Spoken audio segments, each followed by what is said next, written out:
నేను నాకు ఎప్పుడూ ఆ థాట్ వచ్చేది ఏంటంటే, సార్ ఇన్ని క్యారెక్టర్స్ చేసి ఇంత ఇది చేసిన తర్వాత మొన్న మళ్ళీ జిమ్ వీడియో పెట్టి ఇంత కష్టపడుతున్నారు, ఇంత ఇది చేస్తున్నారు. అసలు సార్కి ఏముంది మిగిలింది ప్రూవ్ చేసుకోవడానికి? అసలు సార్ సినిమాకి ఎవరైనా ఆలోచించి వెళ్తారా?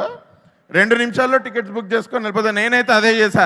ఏనాడు కూడా సార్ సినిమా చూడడానికి ఒక రివ్యూ చదివి ఎప్పుడు వెళ్ళలేదు భయ్యా.